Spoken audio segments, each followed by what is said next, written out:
Hello and welcome. Today we're going to be talking about the principles of design.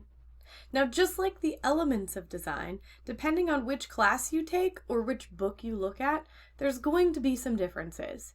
But we're going to take our information for this class directly from the standards. And then I'm going to talk a little bit about each one as far as I understand it and as far as how it compares to what you might see in another class or book. Now, this is a brief overview. This is not the end-all be-all. You might find other information that you like online that has a better definition. That's fine. This is kind of a personal interpretation. So I'm gonna jump over, say hi to my dog. I'm gonna jump over to my desktop and we're going to proceed with written notes in your notebook, just like the last lesson. All right, again, I have my composition notebook because I like the lines, but of course your notebook might look completely different.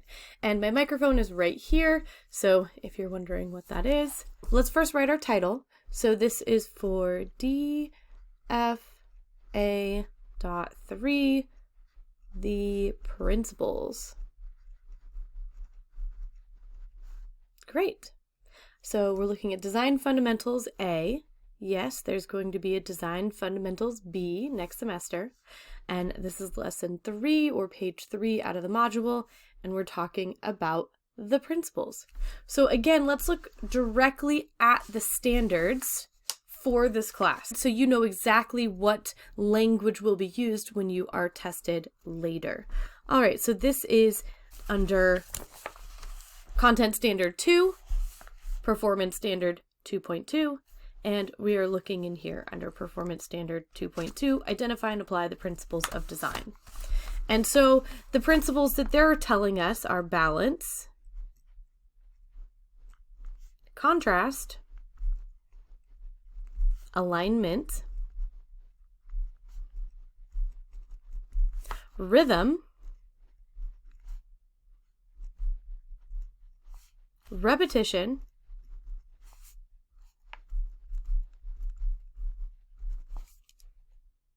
movement, harmony,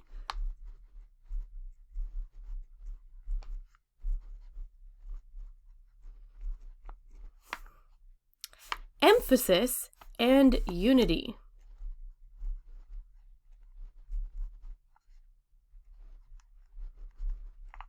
Let's jump in. Let's first talk about, if you did a Google search, what you might see and what might look different. So first of all, for repetition, you might see pattern. So the use of repetition to create a pattern. So if you're looking online for the principles of design, I'm going to add that up there, design, contrast, balance, alignment. Alignment is really important in graphic design because you're aligning different elements of text, you're using a grid and things like that. So this one is really kind of specific to graphic design.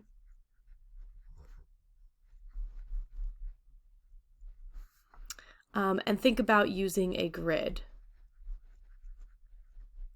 to make sure that everything is aligned. So for example, right here, since I'm using a composition book, I have this red line down the side, so everything can be aligned to that red line. And then I moved everything over a space here, but everything is aligned because of this red line. All right, you might also see rhythm and movement combined, right? Those two are going to be kind of similar because with rhythm and movement, you're using repetition, which we see here with pattern. You're using repetition to create a sense of rhythm. And you could use repetition to create a sense of movement, but you could also use line to create a sense of movement. So I think that's why in our standard, they break them apart. Let's fill this in. How the eye moves across a design. That's like a really basic way of thinking about it. It could also be, items that look like they're moving. But for the most part, we're talking about how the eye moves. And if you see something that is being repeated, your eye is going to track that. It's going to follow that. All right, harmony and unity. These are sometimes only one or the other. And I found a fantastic definition the other day for separating harmony versus unity. So harmony, if you think about a song, think about people that are singing in harmony. They're all singing different notes. I'm going to draw some little music notes here. I don't really know much about music, but I'm just going to draw some notes, right? So just to remind you of this example, if people are singing in harmony, they're all singing a different note, but they're all harmonizing their voices together. So that one instance, those couple notes all at the same time are harmonized and they go together very well. Unity is when the entire composition feels like it goes together really well. So entire composition. So the entire song feels like it goes together. And there's not really many songs that we can think of that don't have unity. Like that is just implicit. I guess if a song didn't have unity, maybe it starts out with a certain kind of tone, a certain kind of beat. It might be very slow, and then suddenly it gets like really fast, but then it never goes slow again to kind of wrap it up and tie it all together. Then that would not have a very good sense of unity in the song. But it might still have harmony, because if multiple people are singing together, their voices might be harmonized. All right, so there's harmony versus unity. They seem similar, but they are in fact different. And then emphasis, again, this is very specific to graphic design. And you might not see it if you search for principles of design, because usually when you search principles of design, you're going to get principles of design for an art classroom and not necessarily for graphic design. So emphasis is very important in graphic design because you want the most important information to stand out, and that is what gets the emphasis.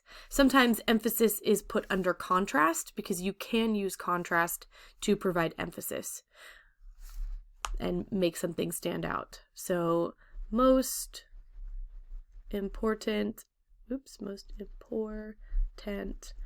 talking causes me to drop letters sometimes or add in letters that don't belong there. Most important element in the design stands out. All right.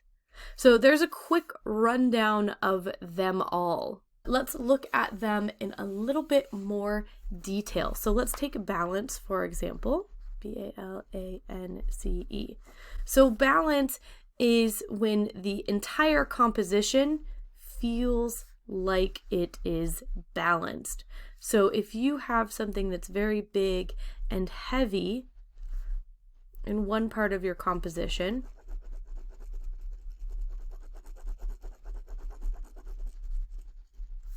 you have a couple options for what to do on the other side. So right now, this feels very off balance. Off balance. It's not balanced. I'm going to draw it one more time, and then we'll look at something we can do to balance it.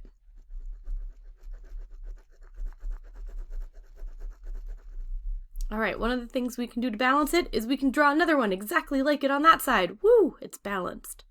Or you can actually use smaller objects to fill the same amount of space that the large object filled, and it will still feel balanced. We might need to add a few more to get that balanced feeling. I think that'll do it. Now this one feels more balanced. It's not perfect, but it's a little bit better than having that. Let's talk about 3 different types of compositional balance. So in a composition, you can have 3 main types. I mean, obviously there's going to be variations. We could have symmetrical balance, where it is completely the same on both sides. And let's draw, I don't know, a flower.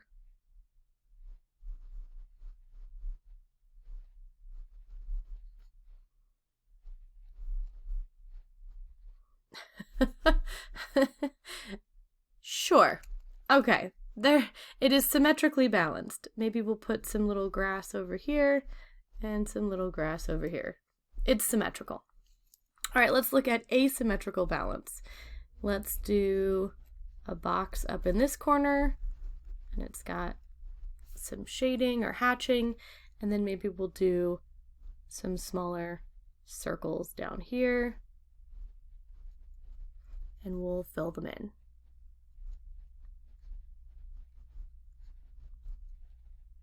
In general, they're taking up about the same visual weight, but they're not exactly symmetrical, so it is asymmetrical.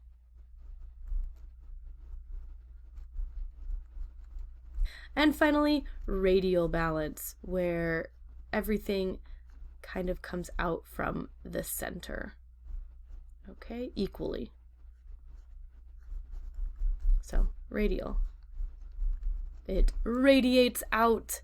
That one's very easy to remember. All right, the next 2 that we're going to talk about are going to be kind of talked about at the same time. So contrast and emphasis.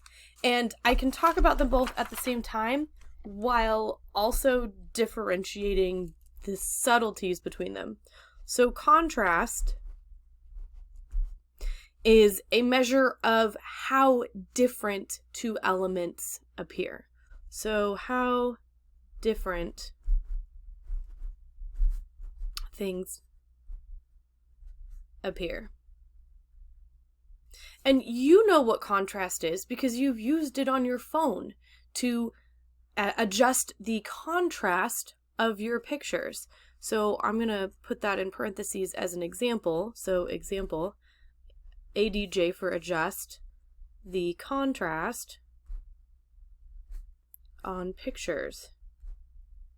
And if you pay attention, when you adjust the contrast on your pictures, you're making the lights lighter and the darks darker. So it makes things stand out. It makes things kind of pop. Okay? If you go too far, it looks weird. If you don't do enough, it looks weird. So that's what contrast is. And then emphasis. Making something stand out.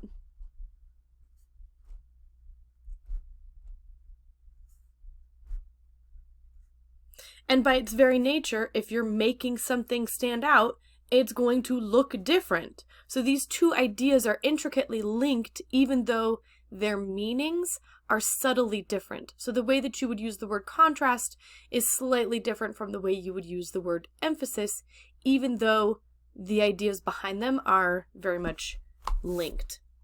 So we're going to demonstrate this in a few different ways right here, right now. So the first way is through color.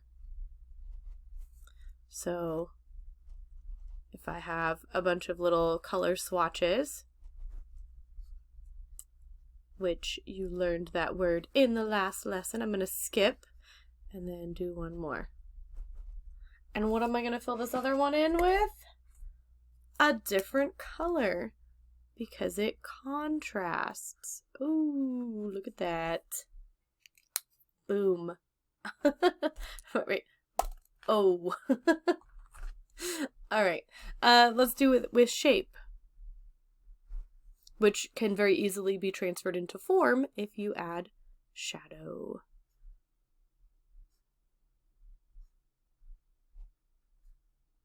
Right, right. See? Hey. Size.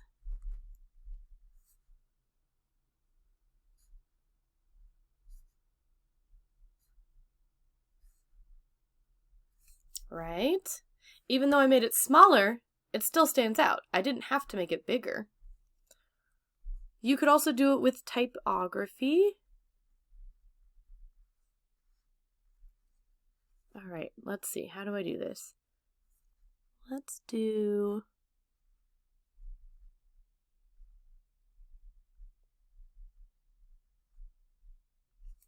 happy.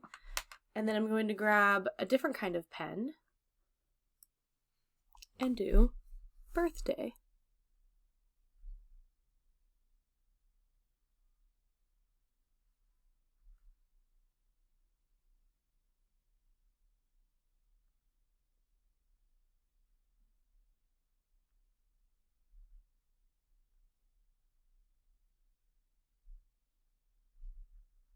All right, so I'm still learning how to do that.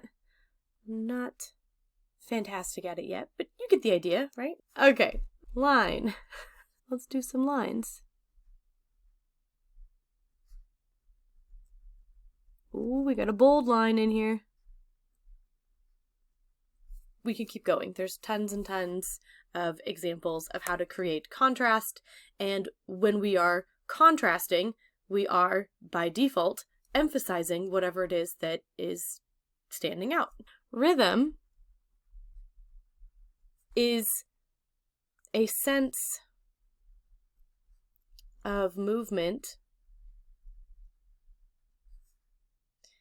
in a design achieved through repetition. Okay. Repetition is repeating the same element. And movement is the way, we already wrote this down, but I'm going to repeat it, the way the eye moves through and around a design.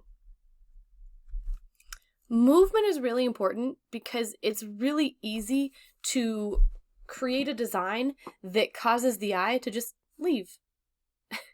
So I'm going to do an example of that real quick just so that we have that down.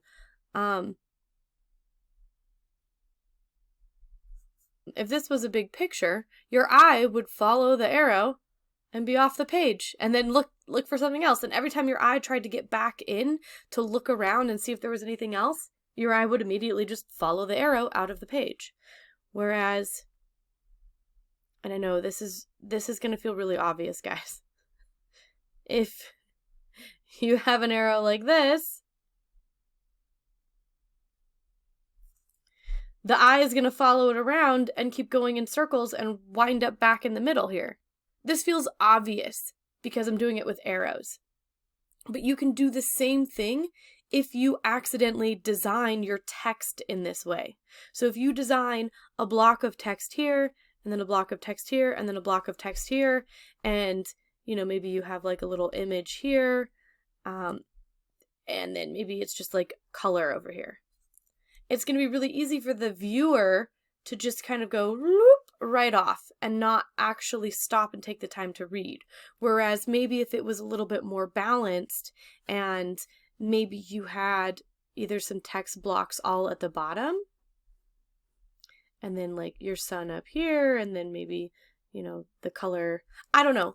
There's another way to do it so that your eye stays within these borders instead of sliding off the page. All right? So that's movement. Rhythm and repetition. So these ones are really obviously linked, and I'm going to demonstrate rhythm real quick through repetition with these colors. So I'm going to kind of grab these guys and bring them down here. And let's draw a little area, a little landscape to draw in. And I'm just gonna be like, yeah, I'm just kind of thinking here. Do. All right. And maybe got some thin ones.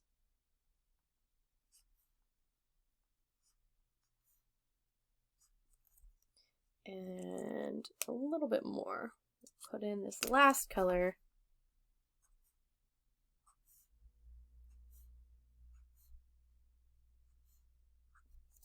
And through the repetition of these colors, the repetition of lines, and repeating it throughout the page, it creates a sense of rhythm, right? Da-da-da-da-da-da. Should be kind of jazzy, maybe. Ta-da! Rhythm, repetition, and movement. So the last thing we have to talk about is alignment, which I already briefly talked about. And I'm saying the last one to talk about is alignment because I already talked about harmony and unity, and how harmony is the individual elements working at a single point, and then unity is the entire composition, that it all feels like it's harmonized.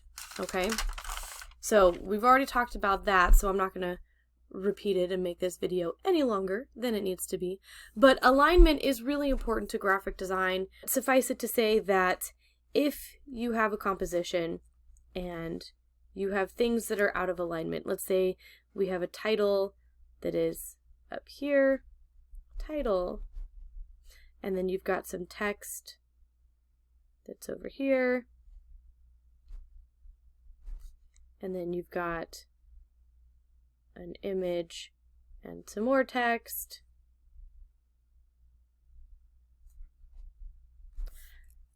Why aren't these aligned, right? This should be over here, it should be aligned. And I know when you're looking at it, you're like, oh, well, that's really obvious.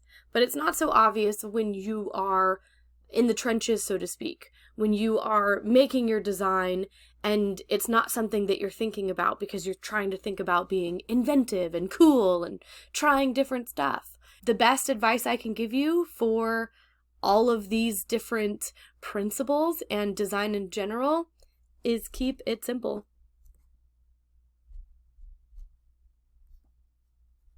I mean, they write, KISS, keep it simple, silly, but definitely keep it simple.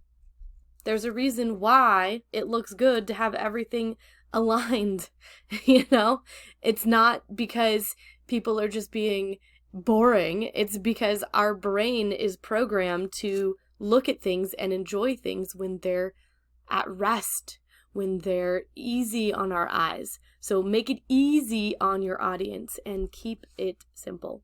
All right, great job, guys. You finished another day of notes. Now, this is definitely not going to be the norm. We're not going to have tons of notes every day. And you, as a designer, are going to develop your own understanding and develop your own sort of definitions and examples for every single one of these. So have no fear if you're like, what? Don't worry, you will get there. Also, as another reward for sticking around, here's a nice little doggy send-off. Yes, bye. Have a great day, guys. See you next time.